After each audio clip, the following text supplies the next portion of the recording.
again, this is Mr. Cobalman at FS Pro with the second of my two-part series for the Easy Flight Guide for the Flight Factor 767. You see me here approaching the top of descent, and from here we'll be making our approach to land at Amsterdam Airport. So I'm dialing in 2,000 feet, as you can see here. Just dialing in the altitude should be enough for the aircraft to start its descent at the top of descent. Now we've done that, but as you can see we've got another warning here that drag is required, and that's because we are currently well above the glide slope, which is indicated by the magenta diamonds down here on the path indicator. So I'm 450 feet above it, but by applying the drag I'm able to reduce that, and once I get to around 100 I should take that drag off.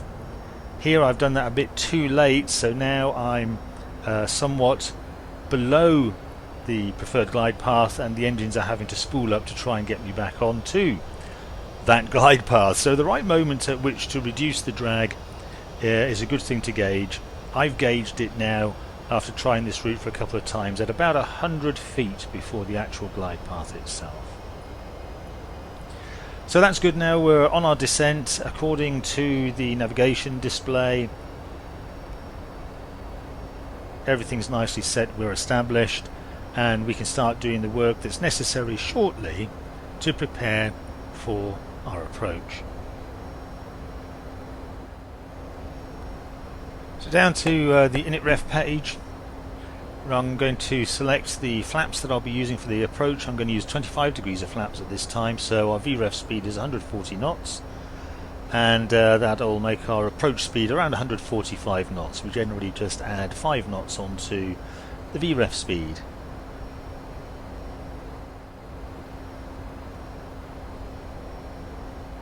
I'm going to dial in the frequency now for the ILS that we'll be using for the runway at Amsterdam.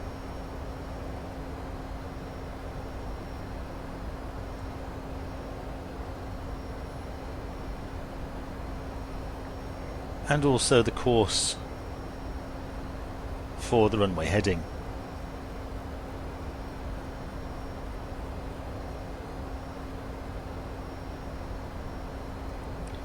That's it, we've just set that once here for the 767. We have 3 autopilots that we can use up on the main control panel, and we'll take a look at those later on our approach.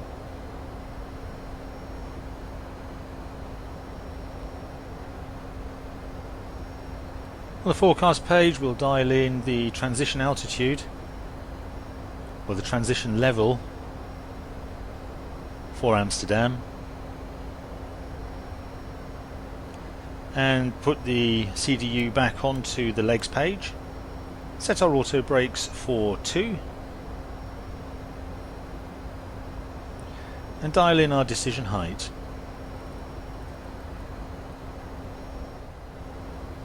With that done, we're just waiting for 10,000 feet. We'll be turning the landing lights back on, and it's just a case of monitoring our descent now.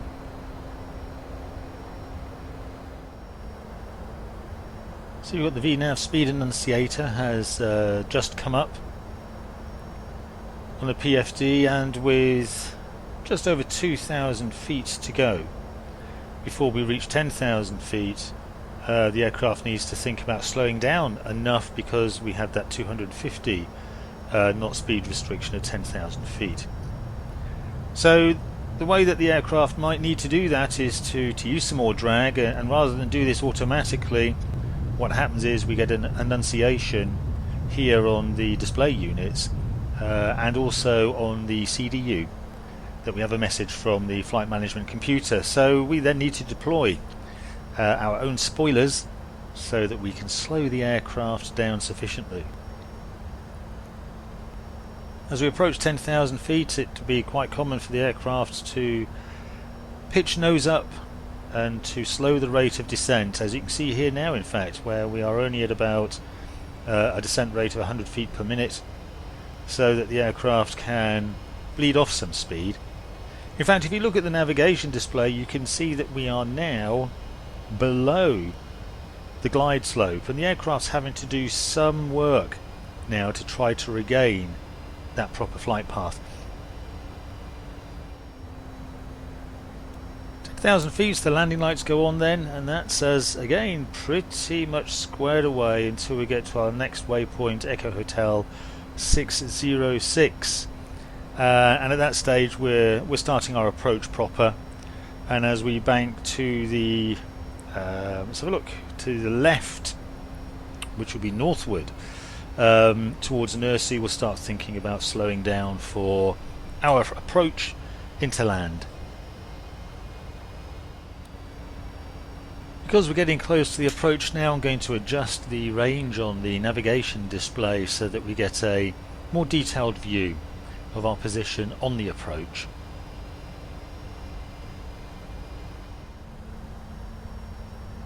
So we're starting to slow down now. We're around 220 knots. I noticed that another FMC message has popped up. We'll take a look at that shortly.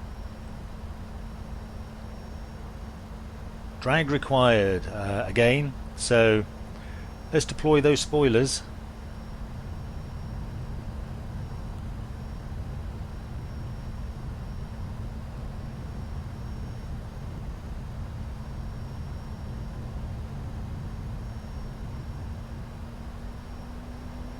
That time you can see that I retracted them with about 100 feet to go before we joined the projected glide path, and indeed that worked a lot better.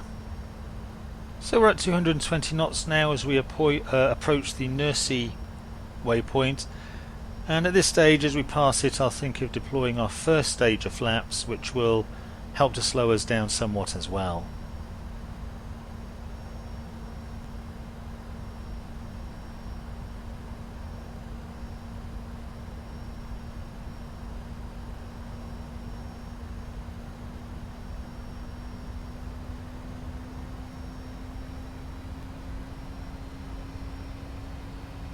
I've jumped over here into the co-pilot seat so that I can set those flaps manually. I'll probably do the rest direct from my joystick quadrants though, but that's just to show how it can be manipulated inside of the cockpit if that's the way you prefer to do it.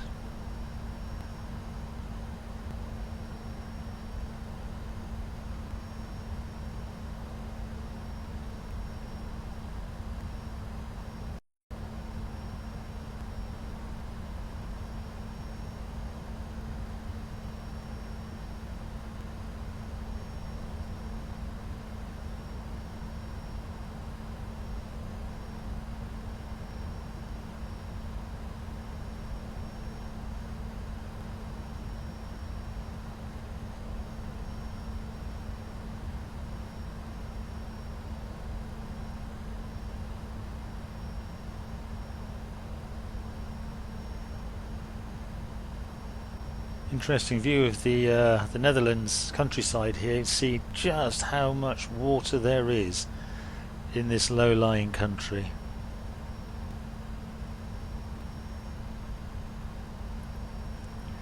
Okay, 4,000 feet is approaching, and so is the first part of our initial approach fix, so time for us to start getting ready.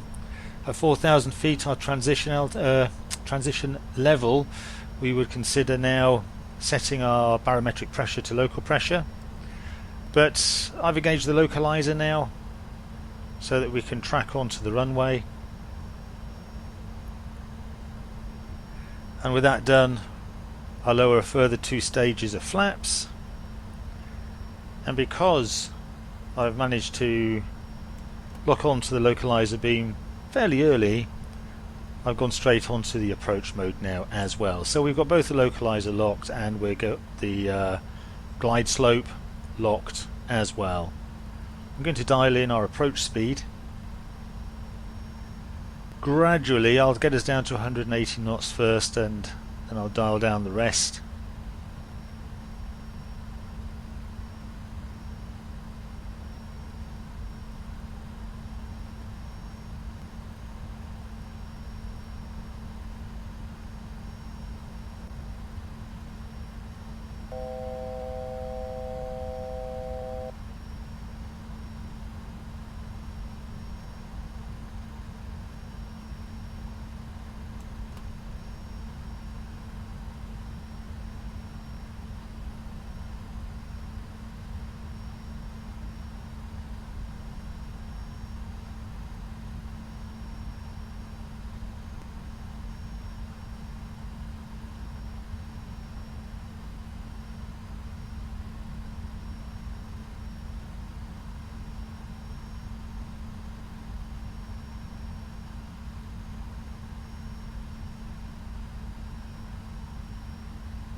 Lower the undercarriage.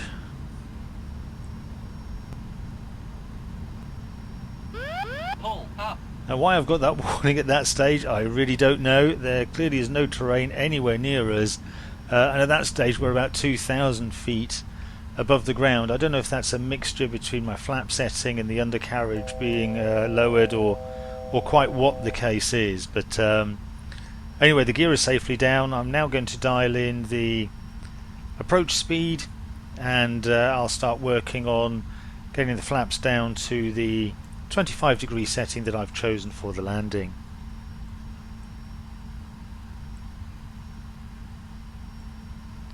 Well, I've done that pretty much. Apart from engaging the autopilots, we're in good shape now. Just the landing itself to complete.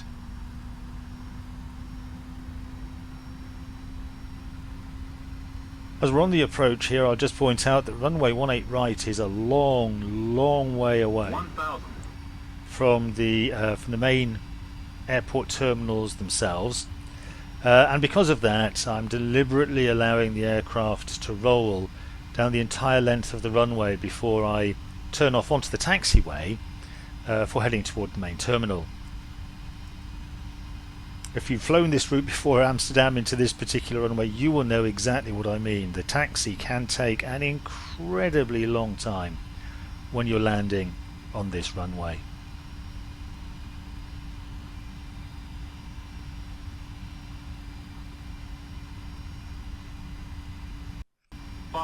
Okay, everything's looking good. All the autopilots are engaged. We're set up for an auto land. You'll notice that we seem to be dragging in a little bit from the right of the centre line here. I've just left this exactly as it is, without trying to line up on the centre line or anything at all, because this tutorial is all about the full auto land capability on this particular sim. Minimums.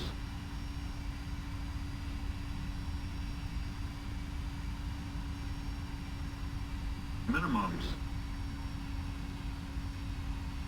50, 40, 30, 20, 10. So the engines are automatic removed to idle, the aircraft automatically flares, and we are safely down. Once we're down, engage the reverse thrust, of course.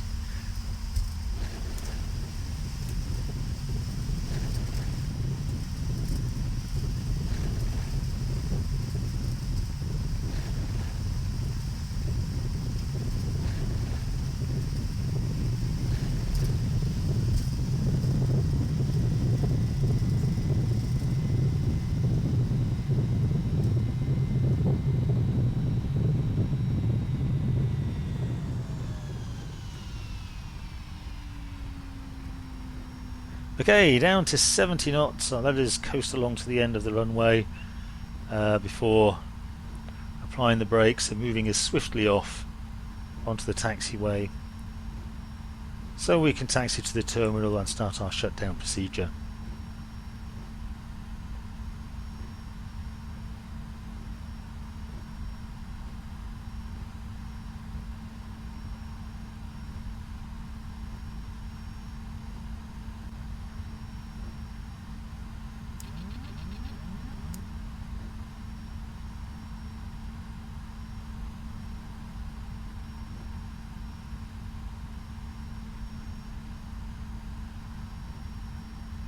If there's one thing I do find vastly improved in XPlane over FSX or Prepared, it's the way that they seem to more accurately reflect taxiing of large aircraft. The taxiing ability that's part of FSX standard seems to be far too finicky and too sporty, really, whereas when you're taxiing with a large aircraft with XPlane, you get the feeling that you are moving a very large, very heavyweight piece of equipment, and the taxiing that you perform responds the way that you might expect it to do so. So a far better taxiing experience with this sim rather than with FSX or Prepared. Okay, I've done a bit of tidying up there as we've come off the runway, but I'm going to bring the aircraft to a stop to do some of the rest, and then we'll taxi back to the terminal. Now I'm going to cut that so that you don't have to sit through it. I'll get us to the terminal and at that point we'll do the shutdown procedure.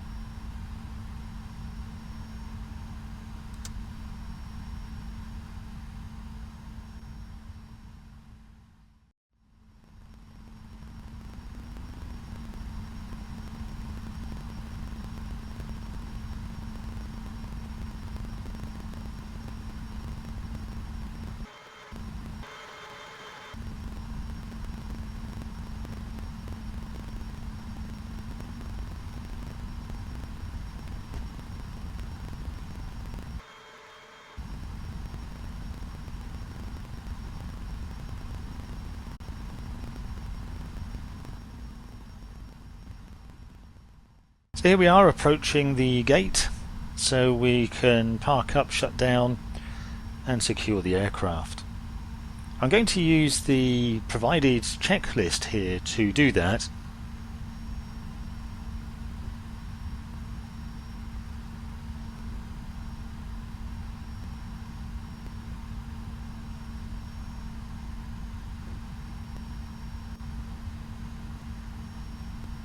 So I'm coming up to gate Echo 17 here.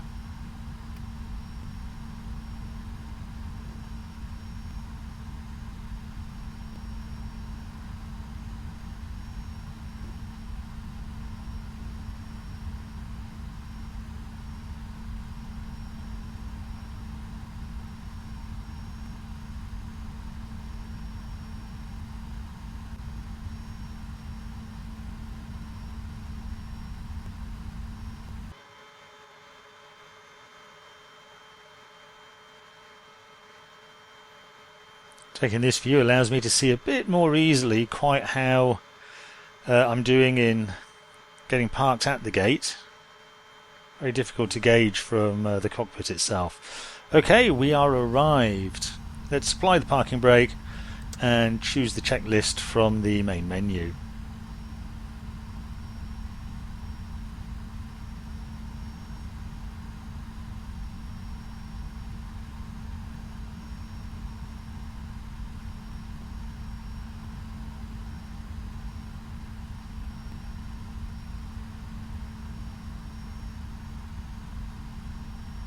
Now for the overhead it says to put the APU generator on, and the first time I read this I misunderstood it, so I've gone straight to starting the APU. One thing I'd recall about the APU is having put it on the start button, you'll get a fault indication on the light first of all, followed by a short break, and then that same button will illuminate to say that the APU is running, and we can then turn the switch back to the on position. The instructions for the Flight Factor 767 say not to let this switch flip back on its own. I'm not sure why, but in any case we've put that back. I've now selected the APU Gen switch, but notice that the checklist isn't quite sure what to do here, because it wanted me to do the generator button first and then start the APU. And because I've done it in the wrong order, it's kind of ignoring what I'm doing. I was a little bit thrown by this at first, and what I decided to do in the end, after mucking around and trying to cycle the switches through a couple of times, was to turn the APU off and then to restart it. Now I don't think this is a good idea, turning the APU off and then immediately restarting it. There would be some issues with that related to heat and all sorts of things, I imagine. I don't know, I'm purely guessing, but it doesn't sound like a good idea. Okay, so I've tried everything else, and though I don't want to, let's turn the APU off. So the APU generator button is done now. The next step on the checklist is for me to start the APU. So we'll do that again. Over to the start switch, wait for the fault button to illuminate. Next thing we're looking for is for the run to appear on that same switch, and then we'll flick the switch back to the on position.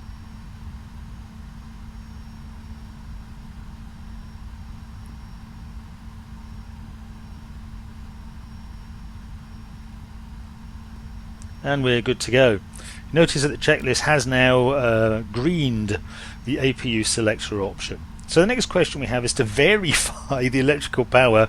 I think they mean verify. So the way to do that is that check the overhead and then click the check button. Next up, fuel control switches to the cutoff position, which of course will depower or defuel the engine so that they will stop. Seatbelt selector now to the off position. We'll leave the no smoking signs where they are, of course, and it's across to the hydraulic panel now, where we get the centre air pump and remaining electrical pump switches, and turn them to the off positions.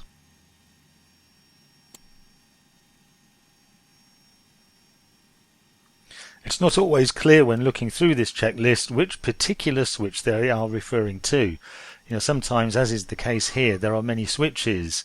Do they mean the knob? Do they mean the electrical switch? It's not always abundantly clear. So it may take a bit of hunt and peck initially to get this sequence right, and certainly that's what I found. Across the fuel panel then, we want to turn all of the pumps off. Notice that some of them illuminate with a press sign and others don't, and I'm not sure why. So the left forward pump, for example, does not.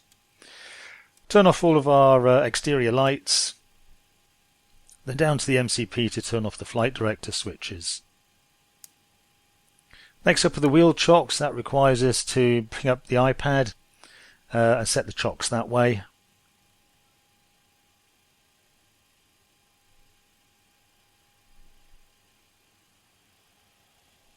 And finally, flight deck door unlocked. That's handled on the overhead panel as well.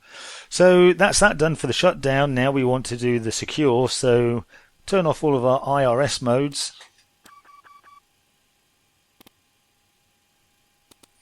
Then the emergency light switch needs to become unguarded and switched to off.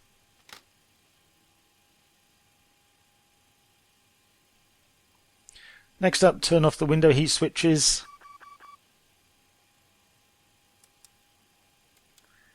And then the pack control selectors to off, because of course both of our front and rear exterior doors are already closed.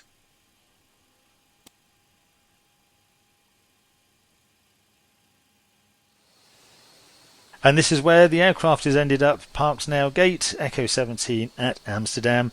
And that's the end of this video on a quick and simple introduction to flying the Flight Factor 767.